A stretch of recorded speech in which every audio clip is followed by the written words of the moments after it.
Welcome to the unknown, a place where ghosts, cryptids, and extraterrestrials are sought. This is where you'll find answers to questions about what lurks in the dark. This is Periscope Uncensored.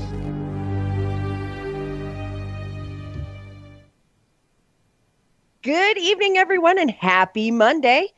Welcome to Periscope Uncensored here on the LNM Radio Network. I'm your host, Clarissa Vazquez. I am feeling much better, as you can probably tell by my voice compared to last Monday when I popped in on the show. Riding shotgun tonight is my faithful and trusty sidekick, the man simply known as Jax. How you doing, everybody? And, I went back and did the editing for last week's show, Jax. And yes. I know you said you felt like it was a disaster, but it actually wasn't that bad. It really wasn't. It wasn't that bad. You and Chris did a great job in my absence. And even though I was on the call and everything, I was running 102 fever. I had an ear infection. I could not do a show. But you guys did great. And even what's funny is I was doing the Hidden World Archive from the night before. You could hear it in my voice that night. I didn't feel sick that night, but you could sure hear it in my voice on Hidden World the night before that I was getting sick. Yeah. So I know you and Chris got bombarded with archives last night. Well, like early this morning. It was like 4:00 this morning when I sent them to you. Your time. Yes, it was. But no, I want to send a shout out to Chris Carr for filling in my stead. Thank you so much, Mr. Chris.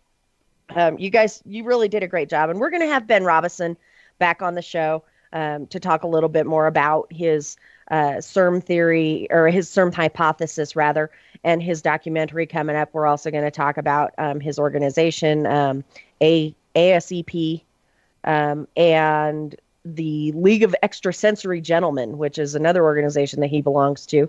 And I'm kind of butthurt about that because I want to belong to that league, but I'm not a gentleman. So I can't belong to the League of Extrasensory Gentlemen because I'm not a gentleman. There are people that tell me I've got balls of solid rock, but you know, it depends on who you ask, and it's debatable. I will go on record and say I'm not a gentleman, so I don't qualify for the league. Sorry, I can't help you there.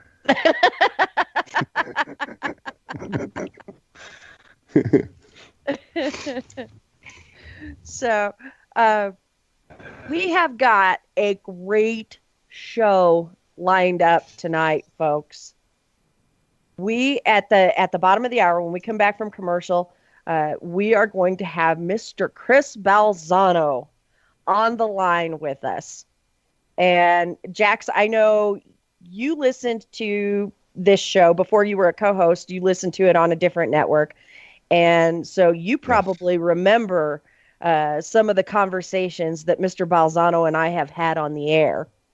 And we have a lot of mutual respect for each other. We're actually, quite fond of each other in a professional sense. But there are areas where we do not see eye to eye. And it has a tendency to come out on the radio sometimes. And, case in point, there was a few years ago, he posted this question on Facebook. And he says, I don't understand why all of these paranormal investigation teams always wear black. He goes, to me, that's just morbid.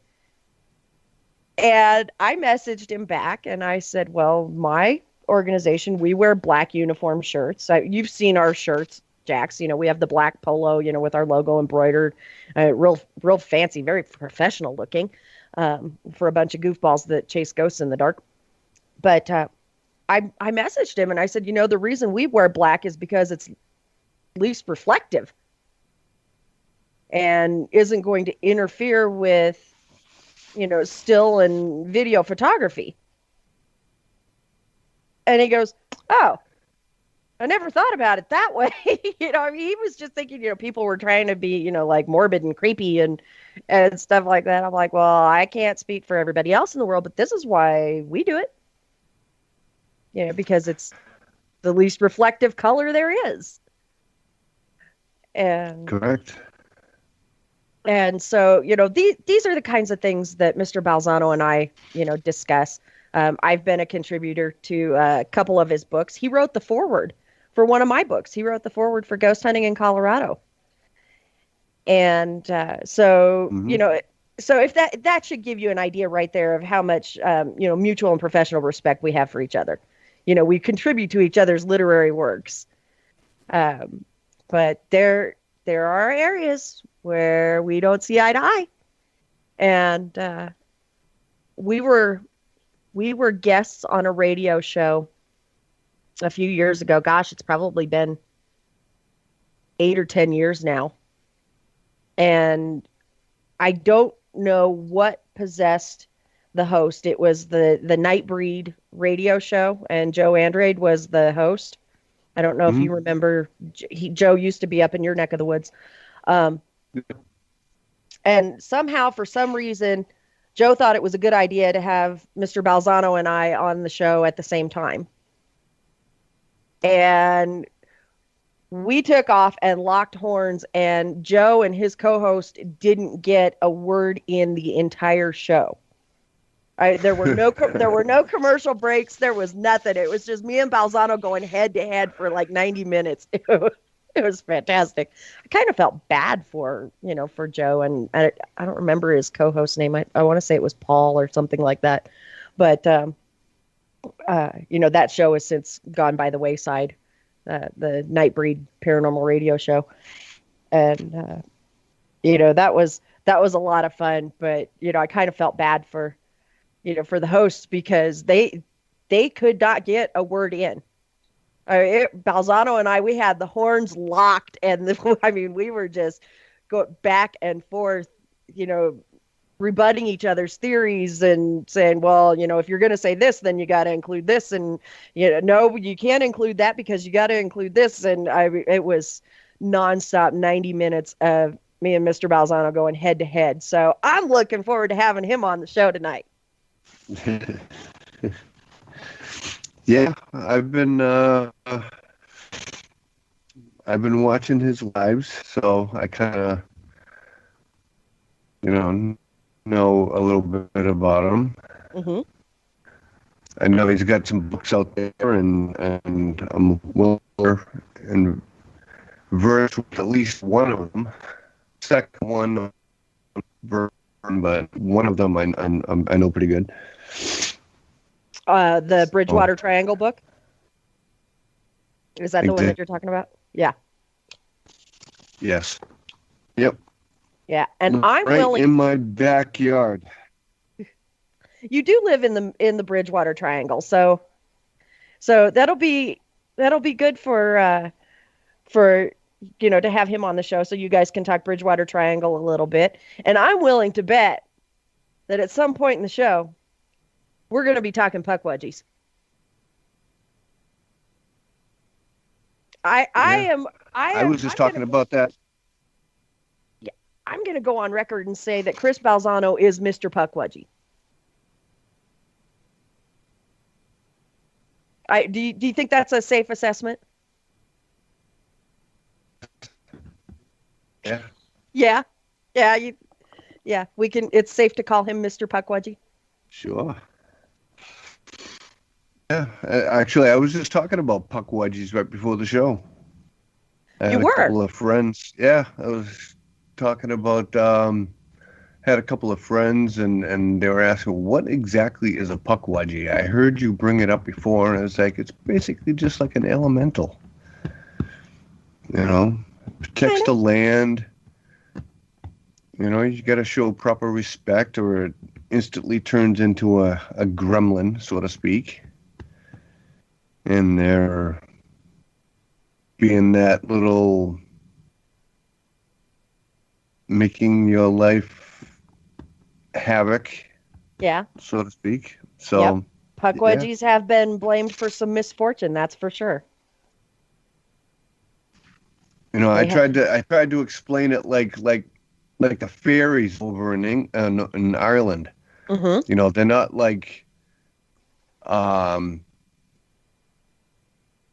know, like Tinkerbell with, you know, all pretty and cute with the wings and you know, their actual, you know, folklore says that they're real, and you're not supposed to build houses on the fairy lanes and this, that, and the other thing, or they can run havoc in your house. And oh yeah.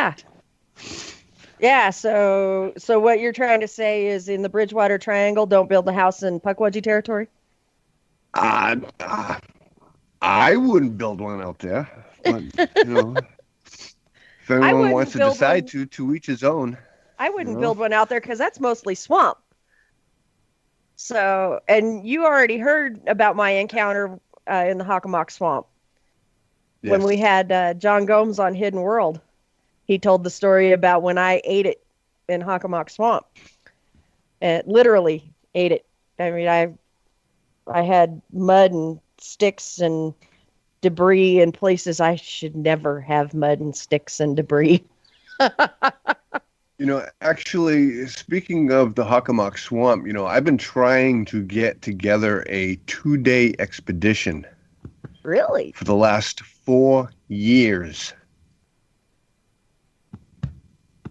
What's been the holdup? The team that we do not speak. Yeah. That's where it started, and it just hasn't taken off yet.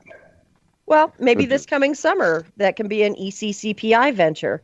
You guys can go out there, you know, with your tents and your flashlights and go look for pukwudgies in Hockomock Swamp. That's the plan, but we're trying to figure out on what we need. Of course, we're going to need a small generator because there's no way to charge any of the equipment. So, not unless you charge it from vehicles. This is true. See? That's smart. But we're not going to have vehicles right there with us. We're going to hike in. True. Yeah, so, you know, maybe a small generator might be of benefit. I don't know. You've got some pretty tech savvy people on your team, so I would toss it out there, you know, to the team as a question, you know, and say, you know, this is what we're wanting to do. What are your thoughts and ideas on how to charge the equipment while we're in the field? And, you know, see if, I hear your kitty again. That's, for the record, that's Jax's kitty, not my kitty. My kitty's being a good boy. He's not meowing at all right now. So, yeah. That's all right. He's chiming in. He's the additional co-host tonight. This cat has nothing to do with me unless she wants to be fed. Oh. She has food. I just brought her over to a dish before we came on air.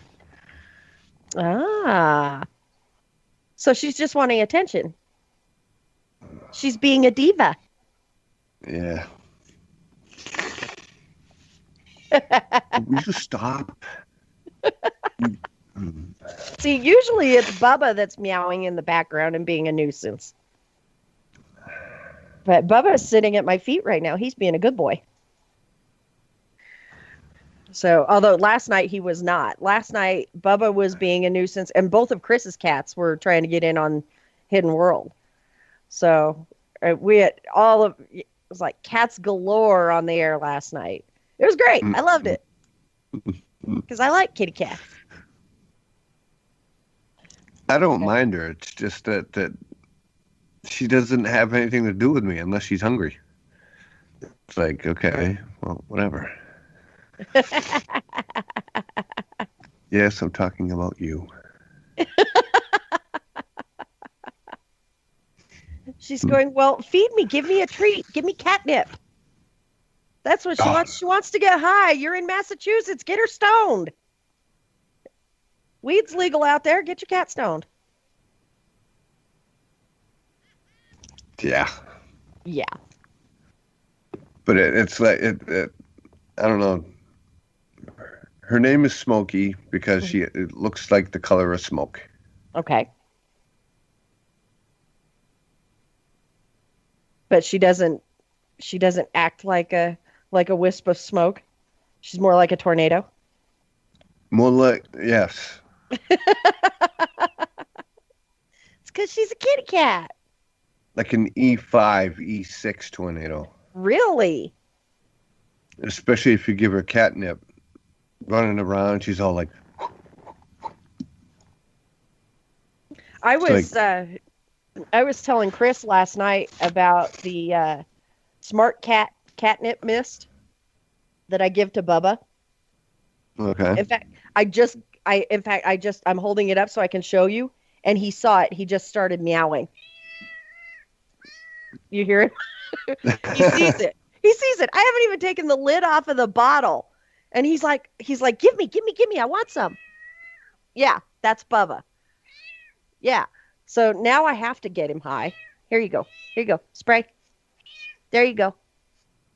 You got 2 sprays. Go roll around on the floor. But, yeah, I just got you high. Yeah.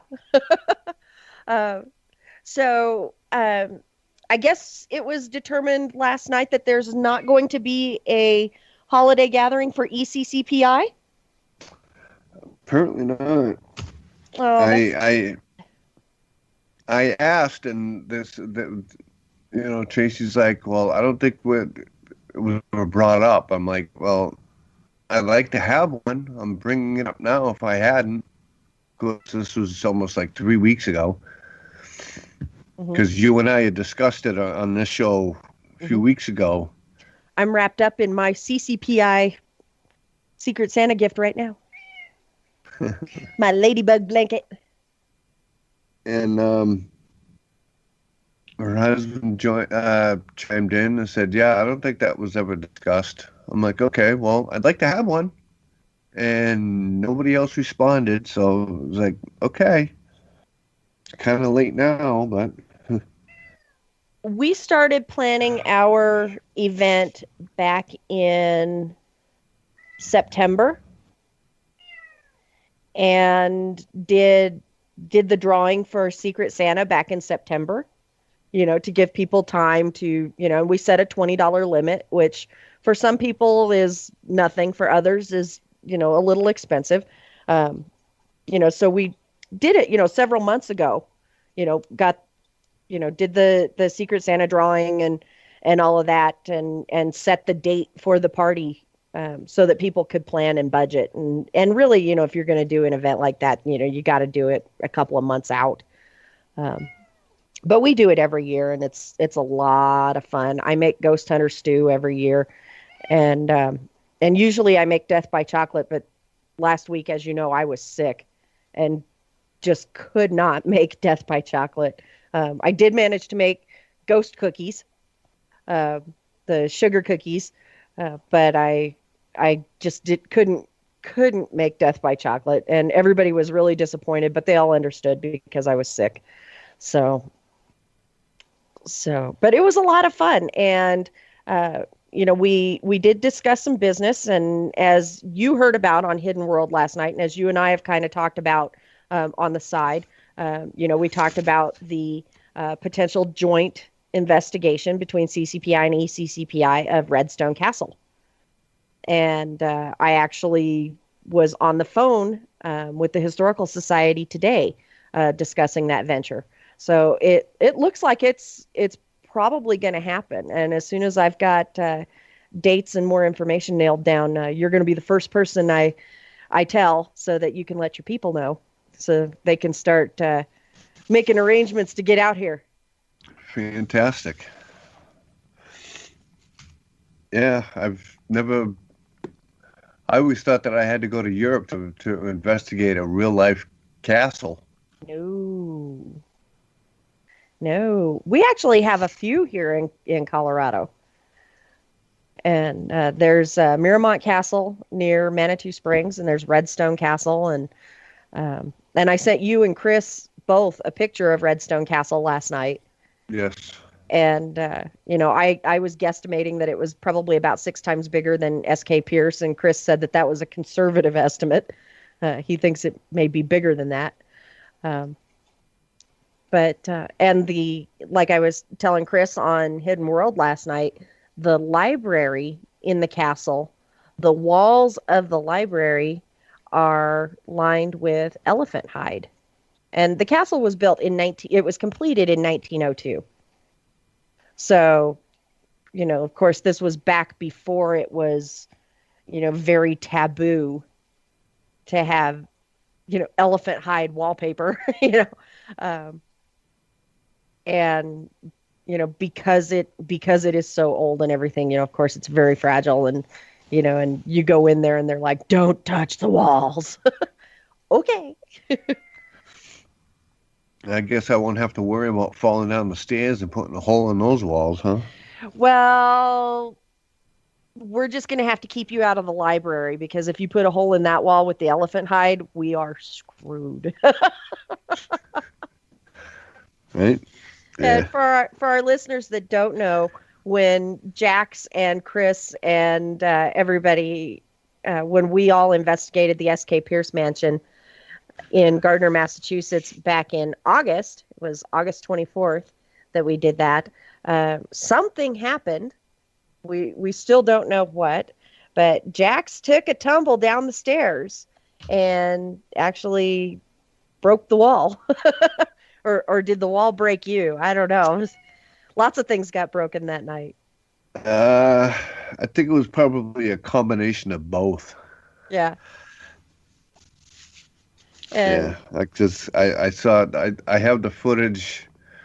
Do you have footage? Did you have a camera down in the landing where I hit? No. I did not. Someone was saying that you guys had a camera on that landing. I was like, I don't think so. No, we had a camera down at the foot of the stairs, pointed upward, but it didn't catch it didn't catch your fall.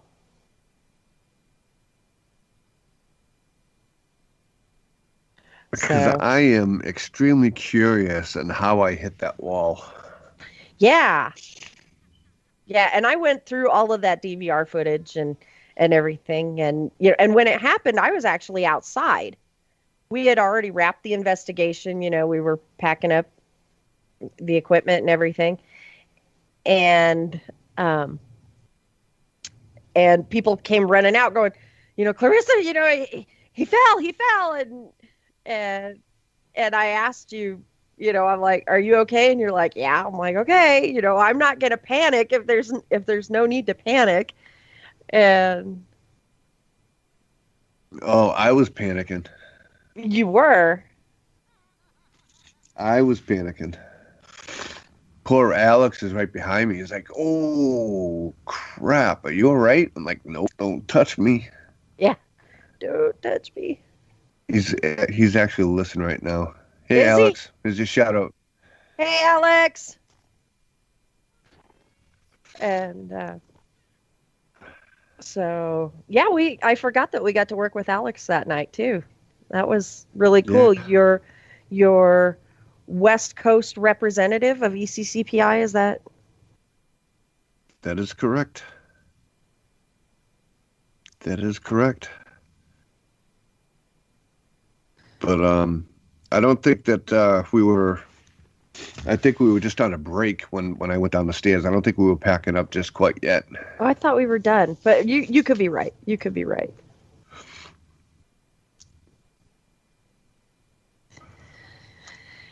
And lo and behold, the pervy messages from Chris have already begun.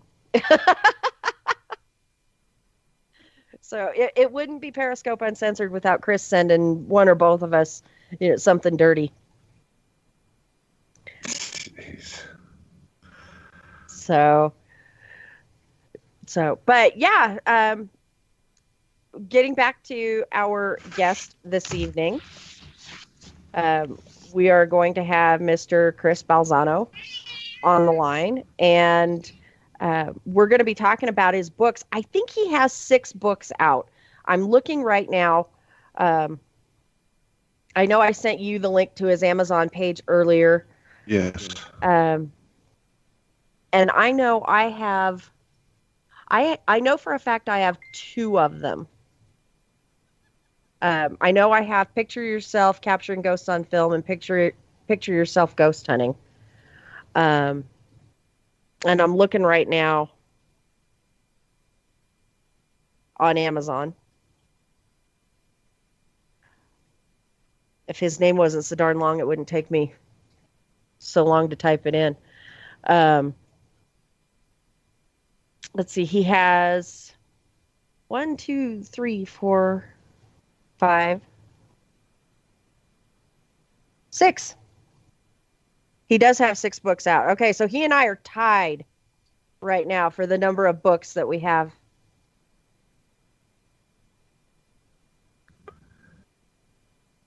On the market.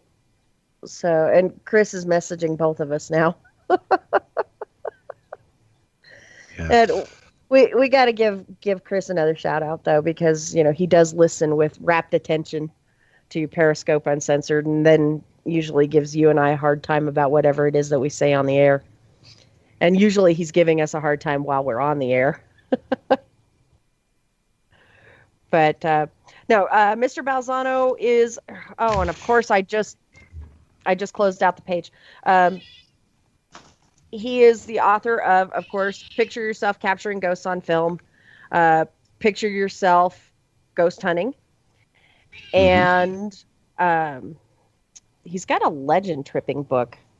I'm going to try to scroll up here and get that link that I sent you. He's also got a video cast on Facebook,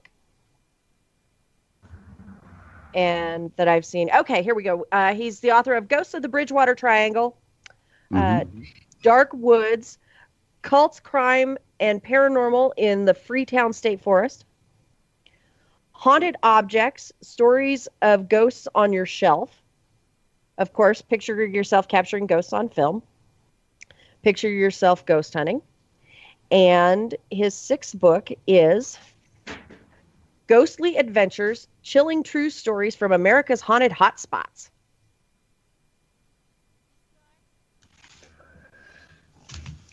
This is going to be a very interesting show. Yes, it is. Yes, it is. I'm looking forward to it. Who knows what's going to happen tonight? The gloves may come off, or we may have a lot of laughs. I don't know. But I know he was giving me a hard time earlier today because Periscope Uncensored starts at 9 p.m. Eastern, right? Right. That's what time the show starts. And all of our advertising says, listen live, Studio B, 9 p.m. Eastern. And so he's messaging me going, well, I thought it was 9:30. I said, well, the show starts at 9, but your interview starts at 9:30. He goes, oh, so you're using me to get people to listen when I'm not even on the air. Wow. I said, well, we want listeners to catch the whole show. It was all in good fun. It was all in good fun. He wasn't saying it to be malicious. It was, it was all in good fun. And like I said, he and I do have a lot of mutual respect for each other and for the research that we have done in the field respectively. And yeah, yeah, got to use that spell check, Chris. I think he meant to say hearsay, but it came out Hershey.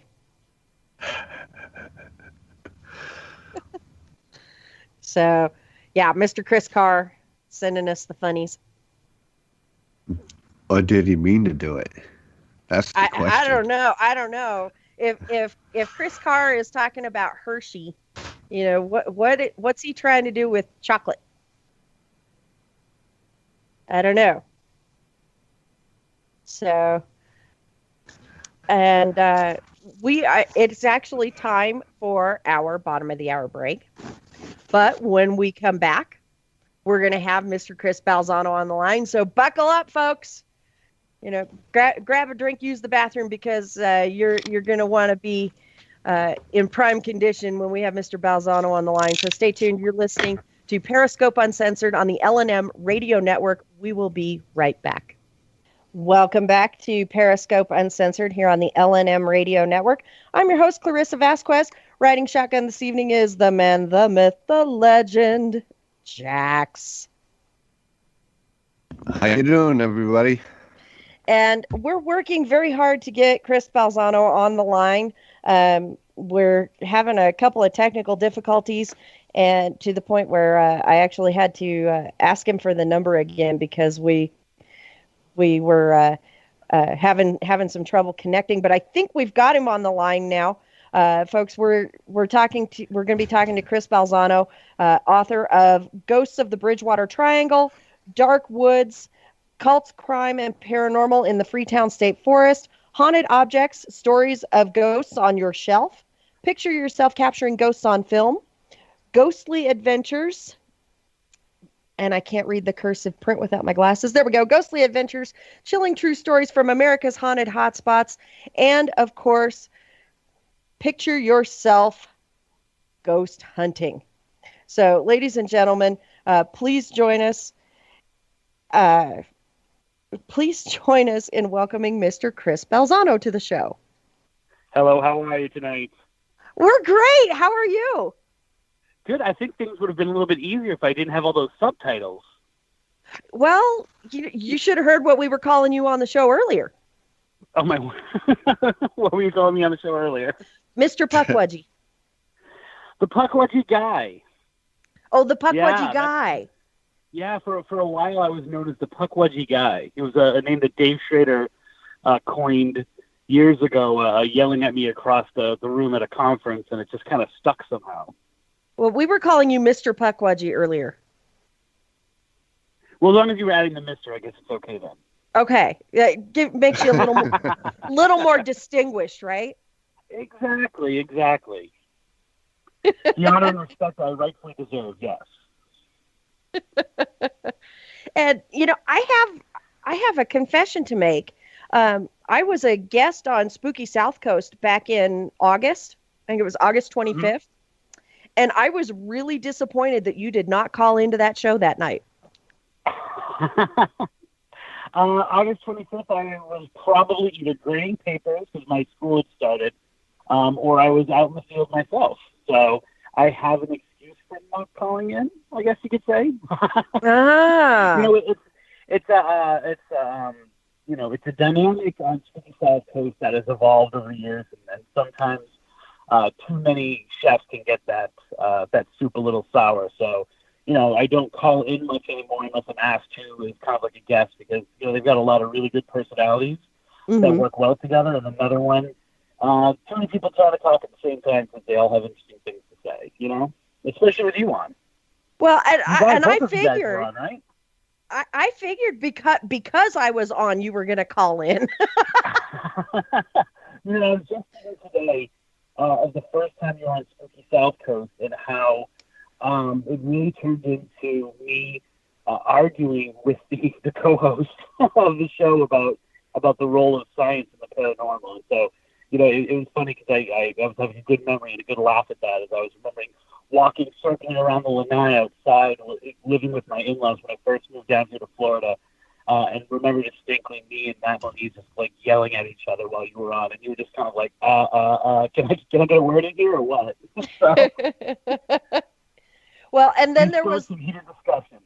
Yeah, then there was the time where you and I were both guests on Nightbreed Paranormal Radio with Joe Andrade. Yep. And they didn't get a word in edgewise because you and we had locked horns, and I don't even remember what we were debating. We debated a lot of things that night, and they just could not get a word in for like 90 minutes. You and I were just... I remember that. I remember that as well. So it's your show, though, so I can't hijack it from you because you're going to be the one who's running it. So. Yeah. So hopefully I will be getting a couple of words in edgewise. I don't know. Maybe you and Jax are going to have a heated debate this evening. I hope not. But however it rolls, it rolls. Well, and going back briefly to the Puckwudgies, I have to let you know, and I'm giving you fair warning. Okay. I caught one of your video broadcasts a couple of months ago, and my buddy Chris Carr and I were in the process of writing another book, and this book is actually going to have probably a subchapter on Puckwudgies, and I am going to quote you in the book from that video cast because you referred to you were discussing the metamorphosis of the Puckwudgie, how the lore has evolved and everything. And you said now it is the equivalent of a supernatural honey badger. And I am Did totally... I say that or did my co-host say that? No, it was you that said that. And I'm totally quoting you. Please do. Sometimes I don't even know the things I say, I guess. I was sitting at my computer. I'm like, that is gold right there. That is pure gold.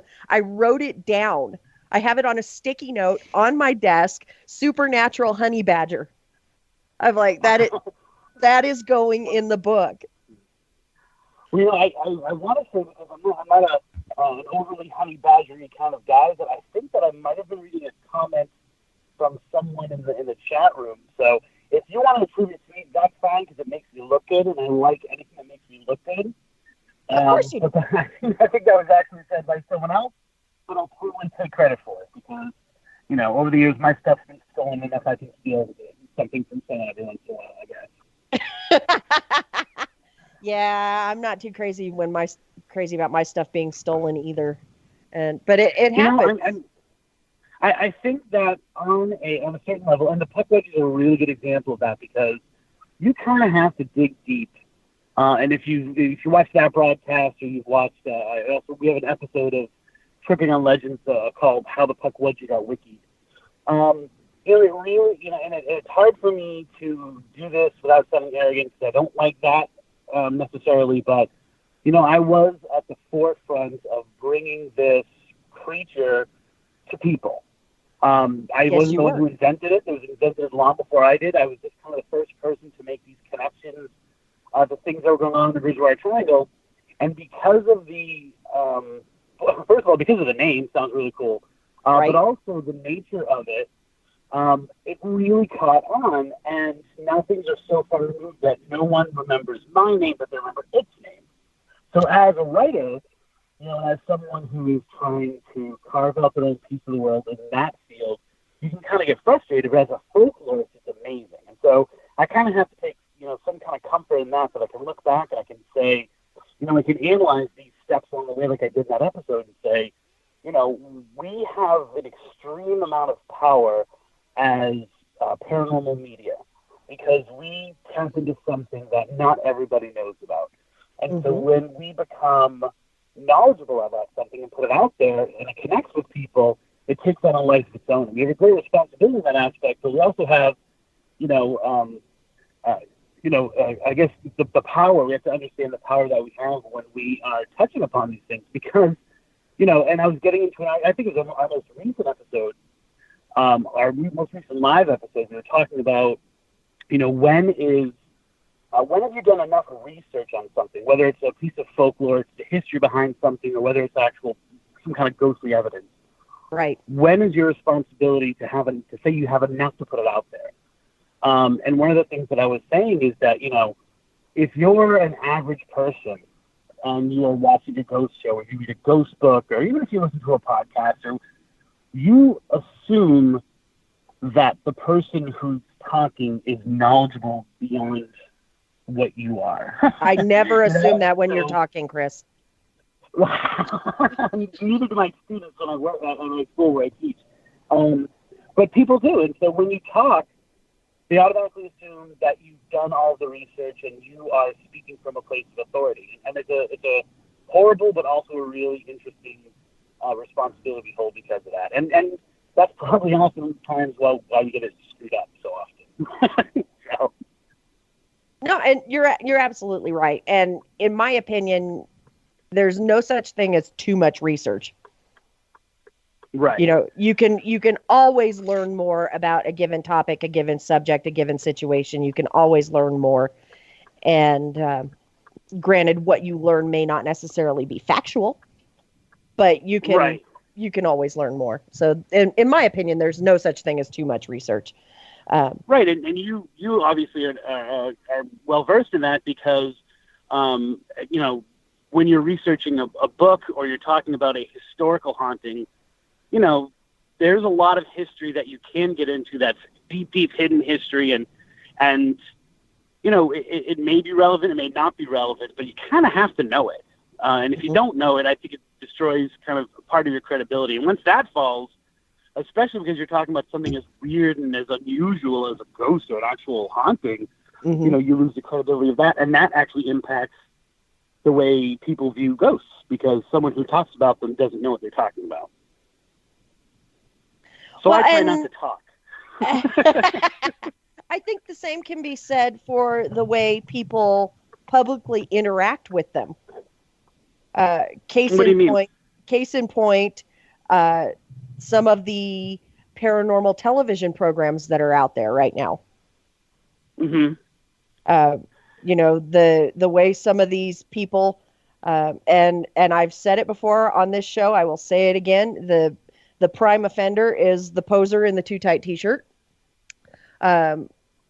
You know, going out there and using less than ethical methods in an effort to interact with potential ghosts or spirits, or oftentimes on that show, demons. Right. I say that and cringe. And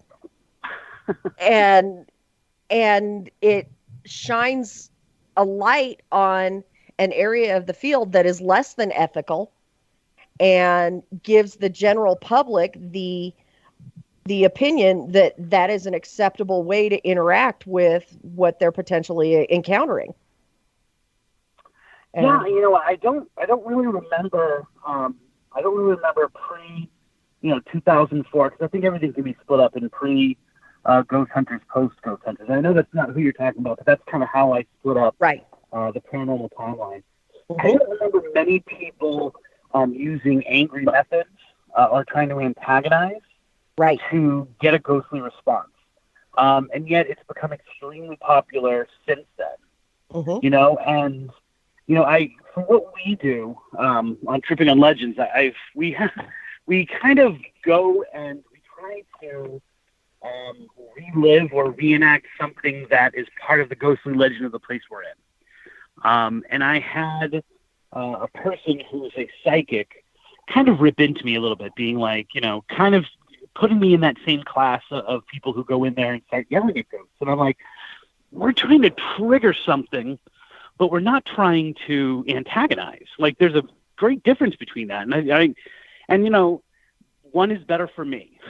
I don't want to say that the way that they go about it is wrong, but, that's not my method. That's never been my method. And I personally don't like the fact that that's kind of become the trend, because of some of the TV shows. Right. No, and I will go on record and say it's wrong. When my methodology falls along the lines of, you treat the departed or the potentially departed, if you aren't conclusively certain, that is what you're dealing with, you would treat them the same way as you would treat someone who is living. And And if I were to walk up to you and say, Balzano, you're a turd, and I demand that you talk to me right now, show yourself, speak to me, do it now, darn it. You're not going to want to talk to me. Well, I'm going to want to talk to you, but I'm not going to talk nice to you. I think it's like, then it becomes a self-fulfilling prophecy, because then you get angry spirits, and then you get, things that seem to be demonic or or negative, but you just spent an hour yelling at them. Right. And we had that debate. Speaking of Spooky South Coast, in the early days of kind of our saturation of the Lizzie Borden house, where there is so much going on there, and there's so much beyond just even the stories of it. Like, it's kind of like, what made Lizzie do what Lizzie did, and why is there a history of the house before she got there? And why is there a history after it? And, one of the things that had kind of become very fashionable for a while was the fact that Andrew Borden may have molested her. And so it became very stylish to go into the Lizzie Borden house and accuse this potential ghost of being abusive to his daughter. And I always would sit back and be like, what's the evidence of that? Not only what is the evidence of that, but like, don't you think the guy has been through enough if he's he's murdered and he's stuck here on this plane of existence, doing what he doesn't want to do? Like, now you're gonna go and start accusing him of things and yelling at him. And they got a lot of really good evidence doing that, and so of course that justifies doing it the next time. Not my way of going about things. Right. And I'm sorry, Jax, were you wanting to say something? I thought I heard you. I was just agreeing with him. Oh, okay. Now, see, Jax feel free to interrupt if you agree with me. If you disagree with me, don't talk. But if you... No, even if you don't agree with him, you can interrupt. Jax actually lives in the Bridgewater Triangle. So... what's home? Middleborough. Oh, there you go. I love me some Middleborough. It's funny that, we always had... I began my teaching career teaching in a juvenile detention facility in Braintree. And we always had different crimes that came from different towns. And Middleborough was always, if a kid was from Middleborough, he always was a burglar. He always broke into places. That's what his crime. It's crazy. So I'm assuming you're not a burglar. No. All right. I guess we call it B&E now instead of burglar, I guess. But yeah, B&E, breaking and entering. So for people that are unaware of what a puckwudgie is, could you explain to the viewers what a puckwudgie is? Sure. The best way to describe a puckwudgie would be to say it is a Native American version of a troll. And, it acts kind of unlike the trolls that people might be used to from other types of folklore, in that it's a shapeshifter. It's been known to become small animals as small as mosquitoes, but also to be able to appear and disappear at will. It has under its control what's called the Taipaiwunkas, and the legend goes that Taipaiwunkas are the spirits of the Wampanoags, who, I guess the puckwudgie has been directly responsible in taking their lives, and they now have control over them, and so they kind of manifest themselves in these ghost lights or wisp of the wills or will o' the wisp. I always forget which way that goes, what that is. And, originally in the folklore, they're kind of mischievous and kind of do some wacky things. And then eventually they kind of turn evil and do more kind of vicious things to the people of the Wampanoag tribe. And this is something that's more than just a legend, in that I became on the trail of the puckwudgie because people were telling me their experiences, and I was trying to define what it might be that they were seeing and experiencing, and I came upon the lore of these puckwudgies. So it's a thing that's still going on. People are still experiencing these 3-foot-tall little monsters, little gremlin-type creatures. Supernatural honey badgers. Supernatural honey badgers. And, one of the things, you talk about the evolution of it. One of the things I really discovered, because I was trying to come to terms with why some of the experiences were similar, but the physical description wasn't. And when we took a trip out to Indiana, which also calls these things puckwudgie. So many of them don't call it the same thing. They call it different, the same kind of folklore in different locations, but they call it something different. Mm-hmm. But in Indiana, they call them puckwudgies too. And they do in some parts of Canada and some parts of upstate New York. And what we discovered was that this name puckwudgie is kind of an umbrella term. Like we might say monster, or we might say little people, and mean a whole bunch of different things. So Pukwudgie now is really kind of an umbrella term, this blanket term for all of these creatures, which, you know, in the Wampanoags, they've been mischievous and then evil. In other cultures, they've been more helpful. In other cultures, they've been evil the whole time. But they exist pretty much in every single type of folklore that I've studied. And in America, you know, these people who would get together in Indiana at these sacred mounds to bury their most honored people and to meet. And you know, these amazing mounds there that are all aligned with the stars and stuff that's beyond what I understand completely. And they couldn't talk to each other. They didn't have a common language. And so Pukwudgie became one of these terms that other tribes then took to their part of the country and started calling them the same thing.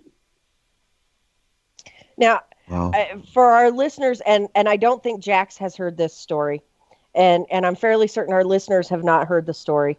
You got to tell the story about the strawberry bush. Okay, I'll tell the story about the strawberry bush, because that's I guess what we were talking about before. So there's a reference in the lore to strawberries, and Pukwudgie's liking strawberries. And also in I guess you could call it my primary source, which was a kid's book.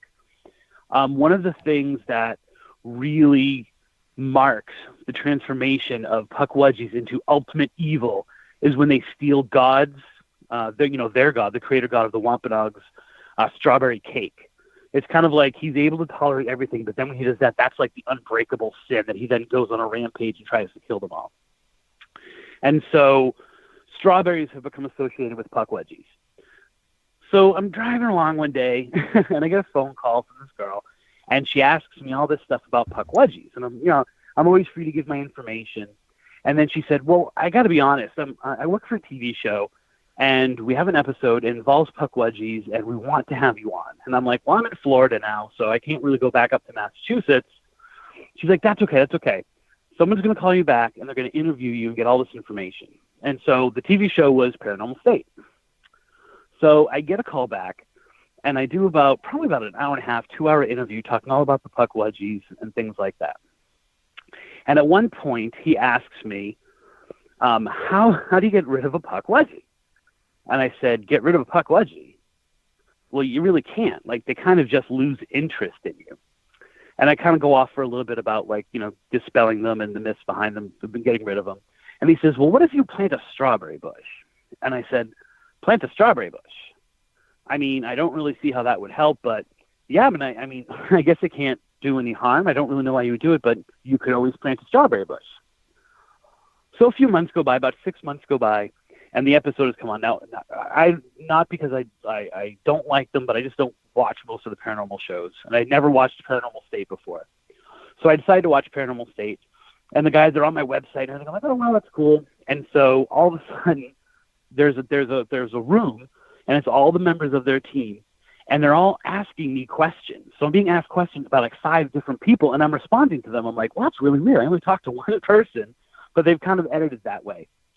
And so finally, one of them, and I think it was Michelle Belanger, but I could be wrong, asks, how do you get rid of a Pukwudgie?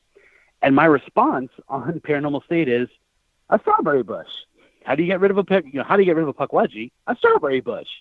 And now, since then, getting rid of a Pukwudgie, the only way you can possibly do it is to go home, plant some strawberries, and consider yourself safe. So it's a really good example how, you know, TV will edit what they need to edit for you, so you can make sure that they get the story correct. And now website after website talks about the only way to, you know, dispel this demon is with the use of strawberries. So there you go. If it makes people feel good, I guess, right?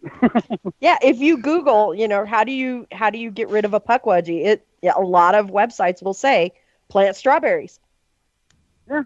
And that completely comes from, you know, them wanting to craft a certain narrative because they wanted that visual of them planting the strawberry bush and being proactive with it. And they got their clip, you know what I'm saying? And they got their soundbite from me. And that's once again, as a folklorist, that's really cool to sit back and be like, wow, that's not anywhere, any place. other than me saying it on a random TV show. And now, 100 years from now, if people are studying puckwudgies, there won't be any reference to me. There won't be any reference even to Paranormal State. There'll just be a reference to puckwudgies and strawberry bushes. Right. And I remember watching that episode, and I think you're right. I think it was Michelle Belanger who asked the question, and hearing you go, plant a strawberry bush, and I'm like, what? Yeah, it reminds you know that movie Sneakers? Yes. Where he says, like, you know, my name is my passport, like my name is my passport? You know, like that's kind of the way it was cut together, so it's kind of funny. Yeah, and I was shaking my head going, did he really just say plant strawberries to get rid of puckwudgies? You know, overall it was a really cool experience because I was like Charlie. It was like Charlie's Angels, and I was on a speaker box, and they were set on a mission. It was really kind of cool. All they were missing was Boswell or whatever his name is, and they would have had it perfect. Yeah, Bosley. Yeah, you were Bosley. Bosley, there you go. Yeah, or they needed a Bosley. Yeah, so Ryan Buell was one of your angels. There you go. His horns were holding up his halo, but he was one of your angels. That's funny. But we have to take our top of the hour break, folks. But when we come back, we're going to have more with Chris Balzano. So stay tuned. You're listening to Periscope Uncensored on the L&M Radio Network. We will be right back. Welcome back to Periscope Uncensored on the L&M Radio Network. I'm your host, Clarissa Vazquez. Riding shotgun this evening, of course, is the man simply known as Jax. Hello, everybody. And we have got a great guest on the line, folks. If you're not familiar with Chris Balzano, by golly, you should be. Because he's been tormenting me long enough. We need to share the wealth. This guy, he has just as many books on the market as I do. And, you know, very knowledgeable. And you, Chris and I, we've even contributed to each other's books. So definitely, you know, worth, you know, hitting Amazon or Barnes & Noble or even your local retailer and saying, you know, tell the local merchant, you know, give me Balzano books. Give me more Balzano, yes. Yes, give me more Balzano. You know, I always say that I make such little off my books. I'm like, no, just go to the library. Have them get it from somewhere. You know, like steal it from someplace. Like, I don't need the 47 cents. I really don't. It's not breaking the bank for me. So. Yeah, but we can't sign library books, you know. Yeah, interlibrary loan. You know, I worked as a librarian. Interlibrary loan is a great thing. I've gotten so many, especially like trying to get into these old histories and this folklore and kind of understanding the way folklore, as it pertains to ghosts, has changed. I've been reading a lot of really old books, you know, over.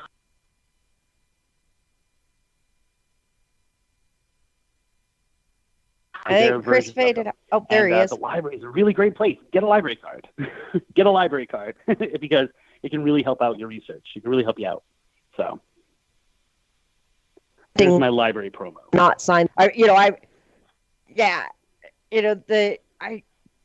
saw one of my books in a library for the first time, and it was all I could do to not grab a pen and sign it. You know, it's funny, like, because I've been, you know, speaking at libraries now for about 2 years, and I always offer them a free book, and I'm surprised how many times they go, no, that's okay. I'm like, really? I just spoke here. You just paid me to speak, and I'm offering you a free book, and you're like, nah, we don't even want it for our collection. Like, wow, that's hurtful. Well, I have an aunt that she loves my books, but just like the rest of the world, you know, she doesn't have a lot of money. And so every time one of my books comes out, you know, she goes to the library and insists that they buy it and add it to their collection. And so the library in Grand Junction, Colorado has all of my books because my aunt goes down there and says, I want this book. And of course it's a new book, so they can't borrow it from somewhere. And so they have to order it and add it to their collection. And I tell her, I'm like, you know, if you just buy them, you know, then you can, you know, have them on your shelf and show them off to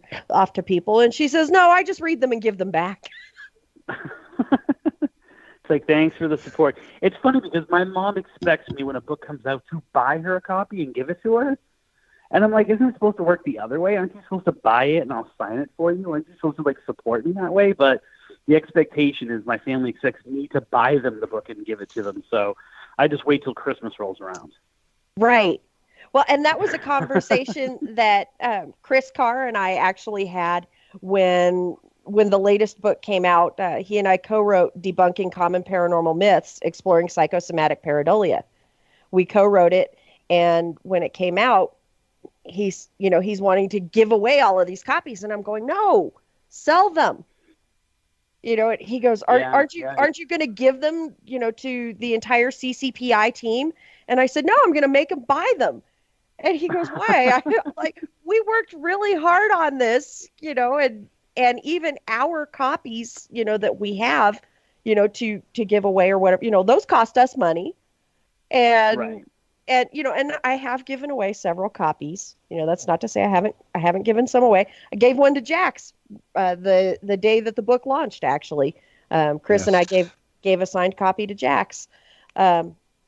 And so, we have given a few copies away, but, Chris is like, I'm like, yeah, my mom's going to buy one. He's like, you're going to make your mom buy one? Yes, I'm going to make my mom buy one. We worked hard on this. But I worked hard raising you, and I'm like, you're not even going to read it, Ma. I don't know. I don't know. I'm just going to give you an empty cover. Yeah. So you can have the book on yourself, but you don't have to worry about anyone ever actually reading it. So. Yeah, just the dust jacket. and then I go back a few months later and I steal it from her and see if she notices, which she never does. It's amazing how they put the guilt trip on us, huh? It is, and then it's the dedication. So, like, well, why are none of these books dedicated to me? I'm like, oh, yeah, the next one, sir, wink, wink. The next one will be dedicated to you, I promise. And I actually got that from my mother not too long ago, because Chris and I are working on another book, as I mentioned earlier in the show, where we're going to, quote you and use the term supernatural honey badger. And and my mom goes, well, are you going to dedicate this one to me? And I had already written my dedication in that book, and I pulled it up on the screen. Yeah, to you. Yeah. Thank you, Chris Balzano, for all the gray hair. And I had actually, included both of my parents in the dedication in this one. So, she was actually kind of snotty about it. She's like, well, are you going to dedicate this one to me? Because you haven't dedicated, the other 6. And I'm like, since you just copped an attitude, I'm going to delete it. I'm trying to think. I think it's Picture Yourself Capturing Ghosts on Film. Oh, my favorite. Is dedicated to my daughter. Oh, my word, that book's so horrible. I know. And my first book, Dark Woods, is dedicated to my son. And so, my daughter gets her, she kind of gets all proud and puffed out because she's like, my book is so much bigger than yours. Like, mine's the bigger book. You dedicated a better one to me. And I'm like, no, Darkwood is such a better book, Dev. Don't worry about it. I only have one child. So, and he gets mentioned in the dedication in all of my books. So, yeah. So, he's in every dedication in all 6 of my books. And so, he can't pull the guilt trip and go, yeah, well, Mom never dedicates her books to me. Mom dedicates all of her books to you. So, you know what? I'll go. So I'm going to dedicate my next book to him as well. So, he can even get a little bit of that. I was going to ask you, Mr. Puckwudgie, have you thought about writing a Puckwudgie book? It's interesting because, I'm not sure if I'm an authority on it anymore.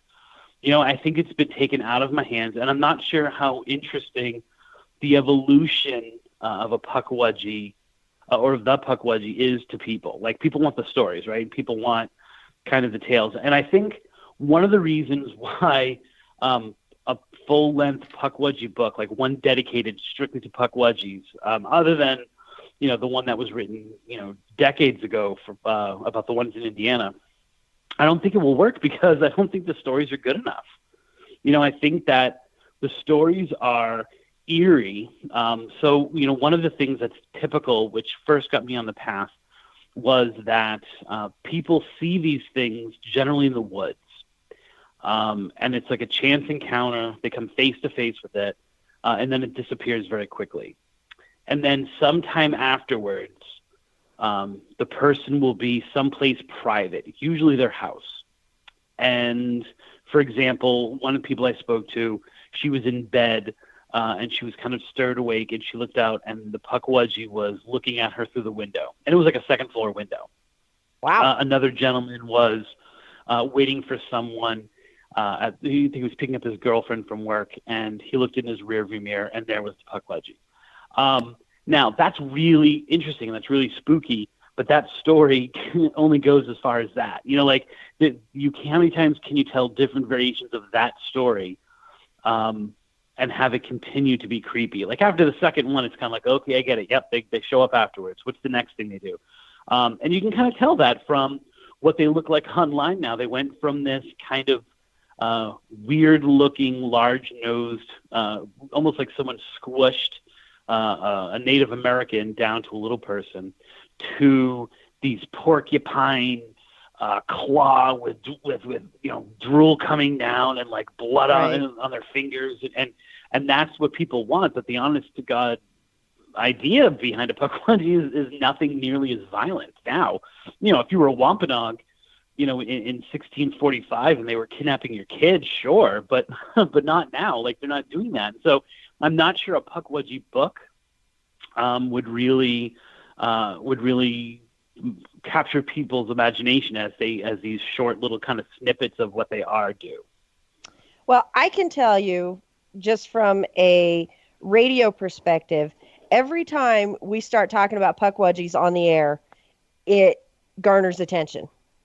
And people are like, Pukwudgie? Really? What is a Pukwudgie? What does it do?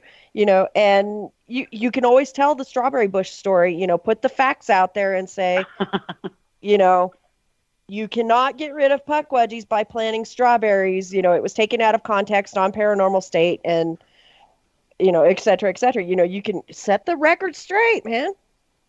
Yeah, and I didn't even want to do the show that you watched, the live show you watched. I didn't even want to do that. Yeah. But people kept saying it, like, do it. And then my co-host is like, people like it. You need to do it. You need to do a full show. I'm like, we did a show last year. Don't you remember? Like, no, you need to do a live show. And it's by far our most watched episode. Really? I think actually, I can't even say just watched episode. It's by far the most popular thing we've done. But I'm not sure how a book would work. And it's kind of like the same thing now. People approach me all the time and want me to talk about the Bridgewater Triangle. Mm-hmm. And to some degree, because people say, well, you should do a follow-up of the Bridgewater Triangle. And I've been living here in Florida now for 10 years. To many people who are from that area, I'm still considered an outsider because I'm a Boston kid, talking about the Southeast Coast. Right. And, when people ask me now about the Bridgewater Triangle, I kind of feel like it's, walking up to Mick Jagger and asking him what he thinks about Pink. It's just so not the same thing anymore. And on top of it, there's really good people that are still doing work out there. It's like, go talk to them. Like, they're the thick of it. Like, I can only tell you what someone told me about something that happened to them 30 years ago.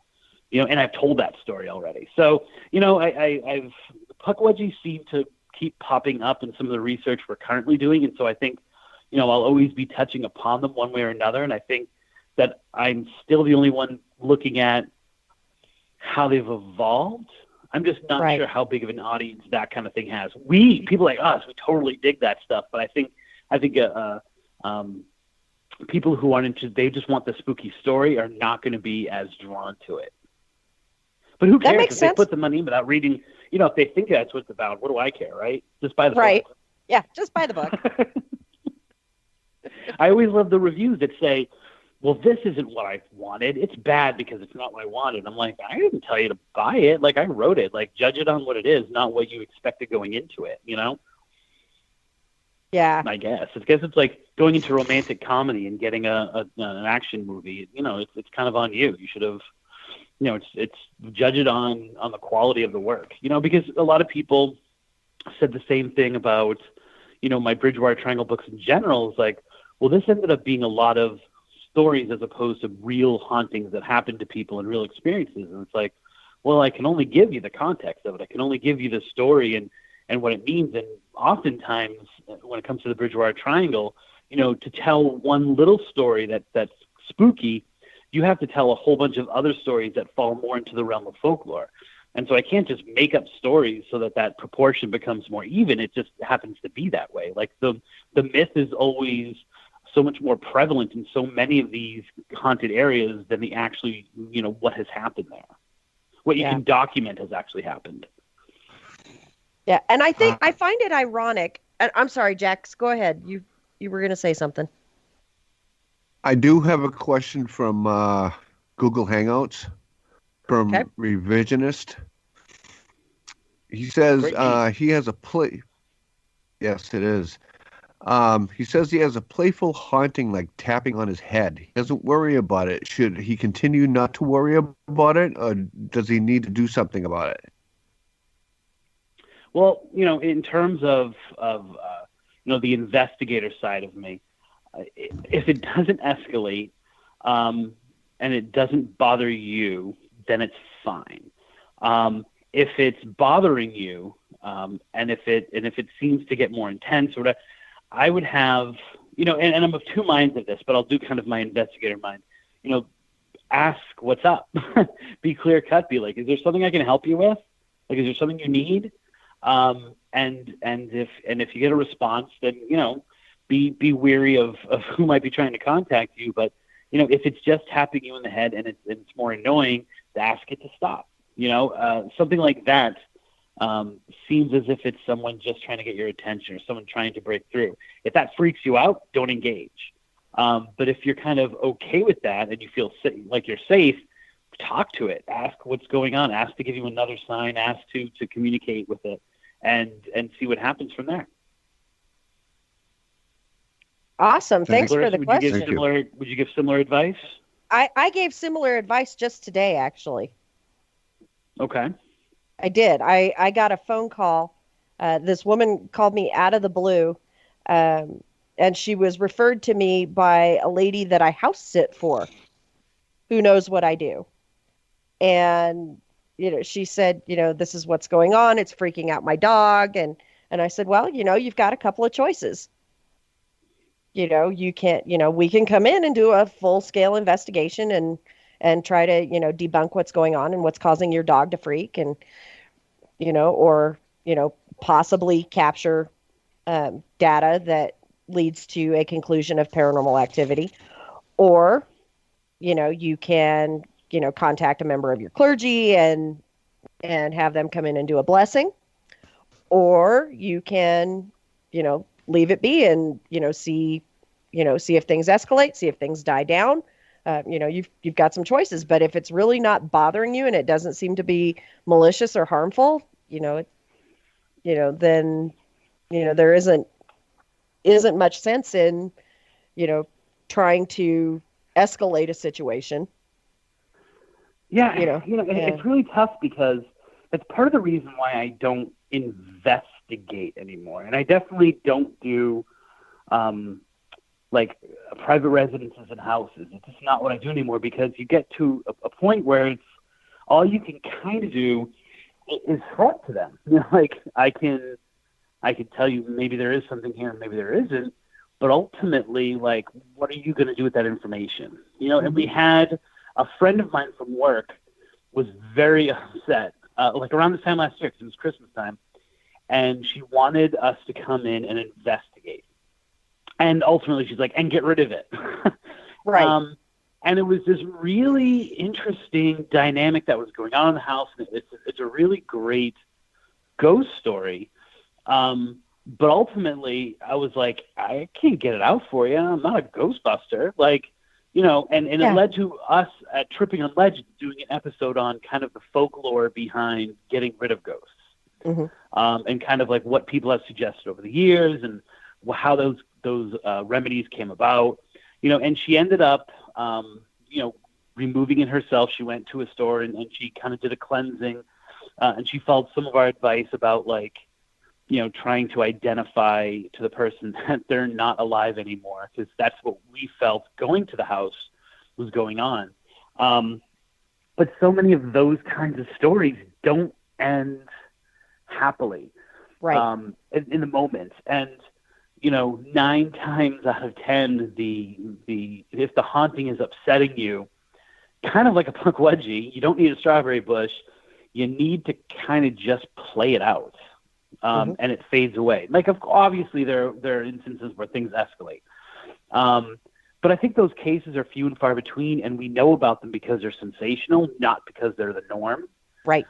And that's not comforting to them in the moment. And so, you're kind of left with this, I can't help you. I can only help you so much. Like, there's a priest that might be able to help you, and there's other people who are part of their religious ideas that can come in and believe that they can cleanse it. And I really can't put too much weight in any of them, but I can put weight in all of them in certain times. And so, I wanted to stop doing personal houses because of that, and I wanted to stop investigating because of that, because, we spent so much time collecting data and not enough time looking at what it might mean. Right.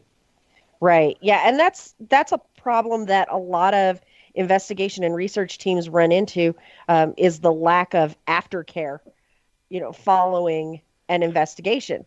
It's like, you go into these people's houses and you are able to either, debunk their reports, which oftentimes, for the clients is great. It makes them feel at ease that, that what they were experiencing is not paranormal in nature. But then when you do obtain data that leads, toward, paranormal activity, then what? Right. And a lot of research and investigation teams, don't have a very good, if any, aftercare practice, for their clients. And, that's been a big area of contention, especially lately. I've been seeing a lot of that on social media. People just griping in general about, these research teams come in and they do this investigation, but, then they do nothing to resolve the issue. And right. And it's odd because, so many people who I know, say they can do it and claim that they have done it. Right. And so you can't say to your friend, like, yeah, that's all well and good, but what's your proof? But you also, I can't recommend it. Like, it doesn't work the same way with each place. Right. And so to say that there's one method that is tried and true, and here's what you can do, to someone who really seems to be in need, it was really difficult for me, and then at the same time, we went there with this psychic, and we were kind of trying her out, because we were like, I wonder what a psychic would bring to the show. And for those people who are listening who don't really know what I do now, I do what's called legend tripping. And so we're not looking for evidence. What we're looking to do is experience the haunting and then try to say why whatever culture it's in, why whatever neighborhood or whatever city it's in, why it kind of feeds the story. So it's not really the same thing as like investigating a house or something like that, but we wanted to know what her dynamic, what a psychic's dynamic might bring to this, like what she could pick up. And so we were kind of testing her out by bringing her with us. And she got in there and she immediately was like, she started talking to it. She cleansed it. She got it out. And I was like, oh, dude, you didn't. I'm right here. And we're both still experiencing stuff, and stuff is still going on. But how do you say that to her, right? Like, how do you say to someone, like, because she probably did make something move on, and I can't, you can't separate the act from the person, right? So you can't say, professionally, I don't think that you did everything you could have done without it being a direct attack, which is why I try to not be friends with psychics. Right. Yeah, and I'm joking about that last part, but not about the idea behind it, which is, and it's the same thing of like, you can't to attack someone's method of investigating or looking at the paranormal feels to them like an attack on who they are, and that's difficult to deal with when you're talking to friends or talking about friends. Right. Yeah, and I don't utilize psychics or mediums or sensitives or any of that, on investigations, simply because we follow the premise you cannot prove the paranormal with the paranormal. Right. You can't explain away Ouija boards by saying it's your mind controlling it. Right. Well, and if you look that's kind of just as paranormal, isn't it? Yeah. If you look at the term paranormal at face value, not explainable by via the scientific method. We'll go Matt Moniz here and start talking about the scientific method here for a second. And so psychic abilities are, by literal definition, paranormal in nature, because they cannot be, or it's very, very, very difficult to prove via the scientific method. And so, as you and I and Matt Moniz have discussed in the past, the application of the scientific method, in paranormal investigation, and et cetera, to utilize a scientific medium would be trying to prove the paranormal with the paranormal, which you can't do. Yeah, I mean, and I understand that, and I think for those that do, I think it's an interesting idea to attack everything from different angles. Mm-hmm. And so I can see if, like, it's almost like hedging your bets. If the science fails you, I'm going to turn to someone who can read your energy. And I think that's okay. Like, how you do choose to do, you choose to do it. It's just kind of a consistency thing and be true to yourself. Mm-hmm. Because, I don't know if it can be proven scientifically. I don't think it's something that can be proven. Which is why I let you trip, and I don't have to worry about whether it's true or not. I don't have to worry about what it means. See, and I don't like using the words proof and evidence with regard to my research. Evidence is something that you can prove in court. And so I prefer to use the term data. Yeah. And I mentioned that on Spooky South Coast back in August, and that gained me a lot of brownie points with Moniz. Of course, he's a scientist by trade. But and we have to take our final break of the evening, Chris. But when we come back, we'll have our closing comments with you, and maybe we'll have time for one more story. So stay tuned, folks. You're listening to Periscope Uncensored on the L&M Radio Network. We will be right back. Welcome back to Periscope Uncensored here on the L&M Radio Network. I'm your host, Clarissa Vazquez. Riding shotgun, as always, is Mr. Jax. Hello, everybody. And we have had a great time with our guest, Mr. Pukwudgie himself, Chris Balzano. And Chris, I have to go on record. You and I have touched on this briefly in the past. It's kind of ironic that out of the 6 books that you have, my favorite is your least favorite.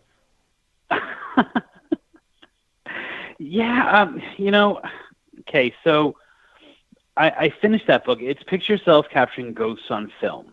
Mm-hmm. And, when we got finished writing Picture Yourself Ghost Hunting, my editor was Jeff Belanger's wife. Mm-hmm. And this is a book that Jeff didn't want to do himself, so he kind of was like, hey, do you want to take a shot at this? And then he had his Picture Yourself Tripping on Legends, and they wanted kind of another one because they had also a psychic one, and they were kind of gaining momentum because Picture Yourself Ghost Hunting had been really big for them. Mm-hmm. And they were like, what else can you cover? And, I was like, wow, getting evidence? Can we do one that's just getting evidence, and how to look at evidence? And so they figured the most visually stunning one would be Capturing Ghosts on Film. Right. And so I spent however many pages. It was a really rushed book. It didn't take very long to write it. And I also, if you look at that subject, the same way like I was saying with the Pukwudgie, if you look at that subject, at some point it becomes repetition. And ultimately, and this is so much more when I look back and I think of this now, I don't feel as if I can identify what is a ghost in a picture more than anyone else who has some level of experience can. You know, I have a really hard time defining what is a ghost, and people are constantly giving me their pictures of what they think are ghosts, and ultimately, I have to just shrug and go like, I can't legitimately tell you what orb, for example, might be a ghost, right? So everyone wants to say that every orb is not a ghost, but maybe some of them are. And I've never really, and I've literally written the book on it. I don't feel as if I can identify one that might be real from one that isn't, and why it is so, you know? And that was the discussion we had gotten involved with Matt Moniz all those years ago, because he was saying, you know, okay, well, they give off heat, but sometimes they're cold, depending on whether it's an exothermic or an endothermic. And I'm like, well, what determines whether it's an endothermic? Why do some ghosts have endothermic and some have exothermic? And he wasn't able to answer that question, right? So he was going back, well, it's angry. I'm like, well, that sounds like folklore to me, and not, you know, and ultimately it's the same thing with pictures. Like, I can clearly say some things are not, because I can, you know, identify certain things about them. And then when you get to those tricky ones, or one that's like a full figure, you know, it becomes really difficult to say that something is and something isn't. And people want those answers. And I don't think that there's an answer to give. And so when I look back at that book, what I always think of is how rushed it felt, and how I really was kind of like stretching things out and getting into it and offering advice, and it being a book about it being received as being, you know, a Bible truth, the things that I was saying in it. And then, you know, how I'm not sure I was able to answer the question of what is a ghost picture and what isn't. So now you can tell me why you think it's amazing. Well, because I think you went a long way to point out some really, really good and strong debunking techniques, though, as far as ghost photography goes. Well, I thank you.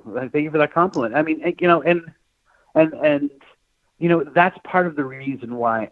Another were the reasons why I moved away from the investigative to the folklore aspect of things, was because it's a lot easier to say that something isn't real and to put up reasons why it might not be real than it is to actually come close to saying that something is definitive.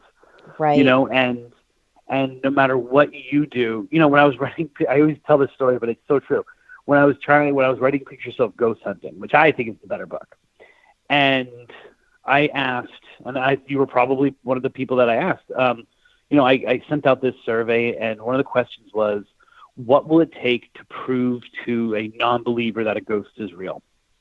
Every single response said a personal experience.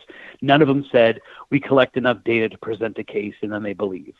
You know, and to take that experience away. So I had a woman recently that I work with who heard that I do this.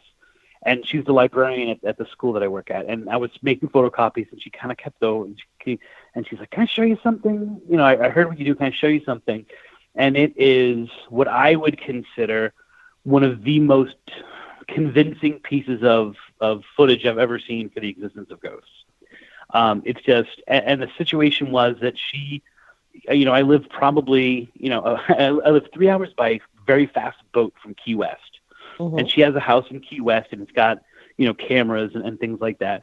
And the cameras got triggered for an unknown reason. And then you see someone walk in the distance, and then you see 3 floating orbs, which seem to have a mind of their own. So they don't seem to be bugs. They don't seem to move that way. And the way that they're and there's no light source, right? It's the daytime, and these things are balls of light. And it's just very convincing. And she's looking at me for an explanation of what this is and what it means. And more importantly, her thing was, is it my son who passed away? Right. And I'm like, whoa, that's a lot of responsibility to put on someone making photocopies right now. And that becomes a really difficult thing to deal with, because, you know, you're dealing with the living and you're not dealing with the dead.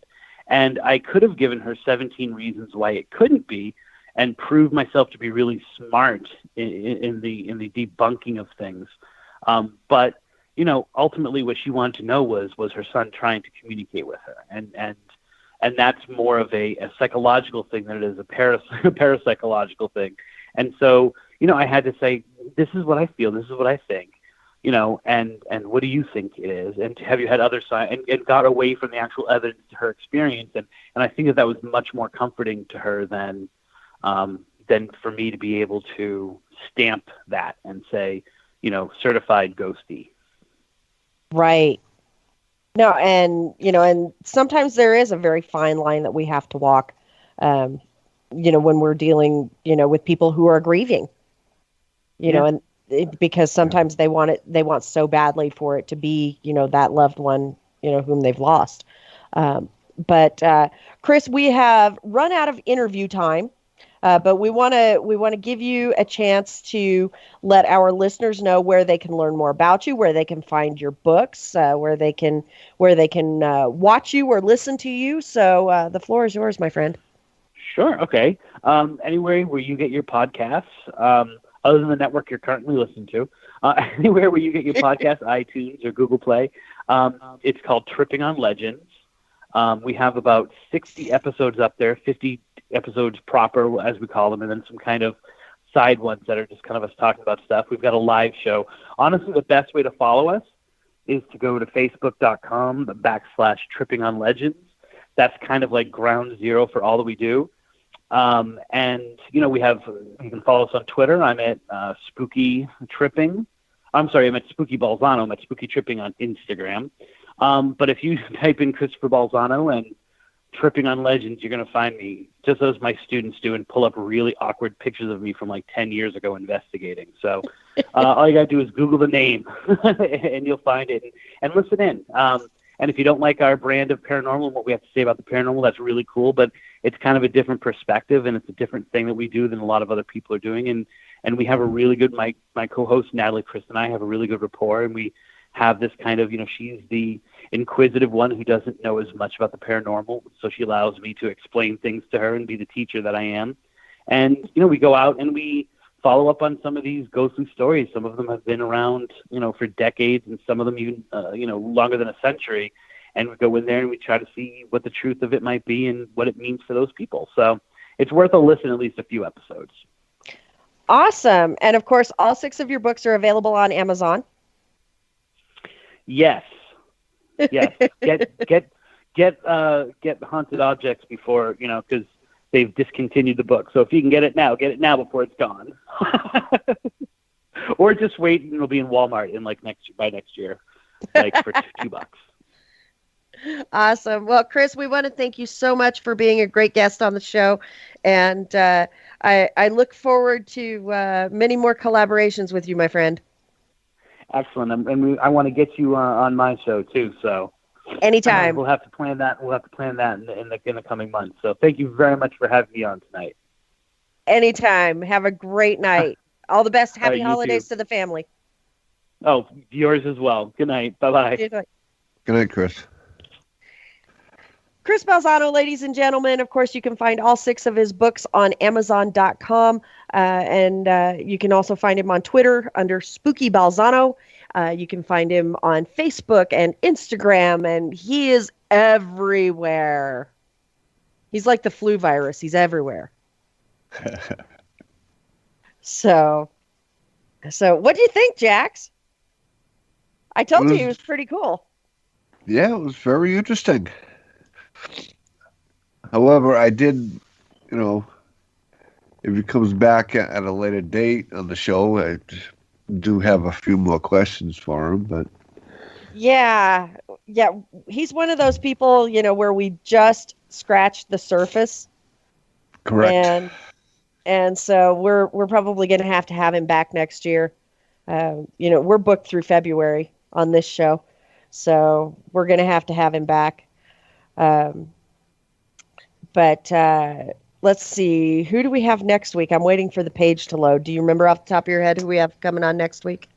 Yes, the round table discussion between CCPI and ECCPI.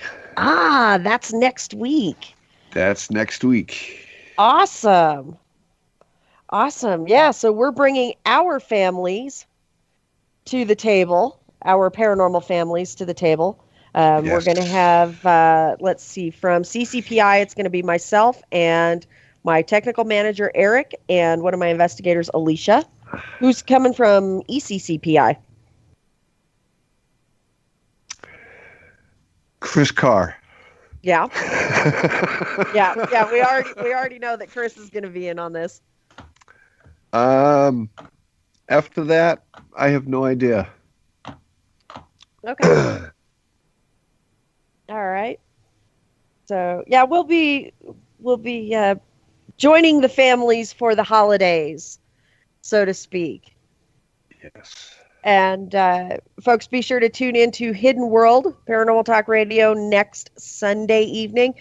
We're trying to get Mr. Ben Robison on Hidden World to talk more about the CERM hypothesis and his documentary and other stuff, because you guys had so much fun with him last week on Periscope. We're going to try to get him on Hidden World on Sunday. If not, if we can't get Ben, I did hear back from him. He's checking with his wife to make sure they don't have plans on Sunday night. So if we can't get Ben, then Chris and I are going to be discussing kind of, the history of Christmas and some alternative celebration methods. So if we can't get Ben on, that's what we're going to be talking about. If we can get Ben on, then that Christmas show is going to be on the 23rd. So interesting. Yeah. So lots of cool stuff coming up here on L&M Radio Network. And, of course, you can find all kinds of great programming here on L&M. And if you like the show, go to lnmradionetwork.com and click the donate button. Send a little cheddar to the network and tell them Periscope sent you. So, we like it when people support the network. Keeps us on the air. Yes. So, yeah, well, I'm really looking forward to the CCPI, ECCPI roundtable next week. That's going to be a lot of fun. Yeah, it's, let me explain real quick. It's the reason why I'm not sure who's coming is because a lot of things have been going on in so-called life that surgeries and stuff like that, and just I know nothing about surgeries. So it's just up in the air on who's going to be here, but I'll be working on that. Awesome. And and again, it's it's the holidays, and so we're going to be bringing our respective families to the L&M family. And are we going to be talking, blooper reel? I don't think that we even have any blooper reels, to tell you the truth. I think we may aside have from like you one taking or a two. tumble down the stairs. Yes, I wish I could actually show people that, because that was not funny. It looks funny, but it's not funny. It wasn't funny. Now it's funny. At the time, it was not funny. Now it's hysterical. Speak for yourself. I am. I'm the one that's laughing. But we've reached the end of our show, and thank you again to all of our listeners. Thank you again to Chris Balzano for being such a great guest. We're going to have him back on the show. So until next week, everyone, for Jax, Chris, Daryl, Katie, the L&M family of hosts, and myself, have a great evening, and may all of your ghosts be friendly. Stay spooky, everybody.